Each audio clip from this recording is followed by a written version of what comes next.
అందరికీ నమస్కారం. ఈరోజు గబ్బర్ సింగ్ ఆఖరి పాట ఆఖరి రోజు చిత్రీకరణ పూర్తయింది. ఈ చిత్రం పోస్ట్ ప్రొడక్షన్ వర్క్ అంతా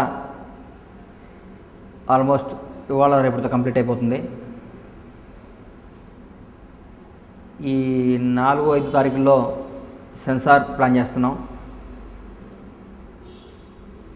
మే 2వ తారీఖున మే 2వ వారం ఈ చిత్రాన్ని విడుదల చేయాలనుకుంటున్నాం. పవన్ కళ్యాణ్ గారి కెరియర్లో గత 16 చిత్రాలు మించి ఈ 17వ చిత్రం ఉంటుంది. ఈ మధ్యకాలంలో ఇంత పెద్ద ఆడియో ఈ తెలుగు ఇండస్ట్రీలో ఏ సినిమాకి రాలేదు. ఆంధ్రప్రదేశ్లో ఏ పెళ్ళిళ్ళలో పడ్డా, ఏ ఫంక్షన్లో పడ్డా, ఏ కారులో పడ్డా గబ్బర్ సింగ్ సాంగ్సే వినపడుతున్నాయి.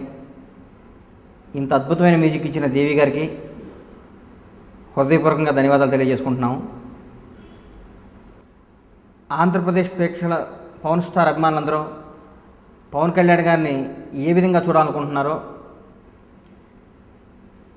పవన్ కళ్యాణ్ గారు ఏ విధంగా ఉంటే మీ అందరికీ ఆనందం ఉంటుందో మీ అంచనాలను మించి ఈ చిత్రంలో పవన్ కళ్యాణ్ గారు యాక్ట్ చేయడం జరిగింది. గబ్బర్ సింగ్ నిర్మించడం నిజంగా నా అదృష్టంగా భావిస్తున్నాను. ఈ అవకాశం ఇచ్చిన మా హీరో, మా బాస్ పవన్ కళ్యాణ్ గారికి ఈ సందర్భంగా హృదయపూర్వక ధన్యవాదాలు తెలియజేసుకుంటున్నాను. గబ్బర్ సింగ్ విపరీతమైన ఎక్స్పెక్టేషన్తో ఉంది. మీరు ఏవైతే ఊహించుకొని వచ్చారో, మీరు ఏ విధంగా ఈ సినిమా ఉండాలనుకుంటున్నారో అన్నింటినీ మించి ఈ చిత్రం ఉంటుంది. Gabbar Singh first teaser release అయినప్పుడు విపరీతమైన రెస్పాన్స్ రావడం జరిగింది. దాని తర్వాత ఆడియో రిలీజ్ అయినాక ఈ చిత్రం భవిష్యత్తుని ఆల్రెడీ జనం డిసైడ్ చేశారు.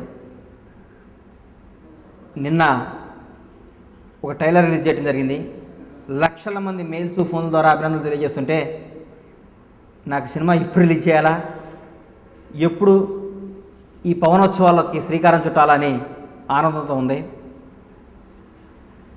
మే 2వ వారం నుంచి ఆంధ్రప్రదేశ్ మొత్తం పవనోత్సవాలు స్టార్ట్ అవుతాయి. ఈ ఎన్ని రోజులు ఉంటాయో, ఎలా ఉంటుందో మీ సినిమా చూసినా చెప్తారు. Thank you.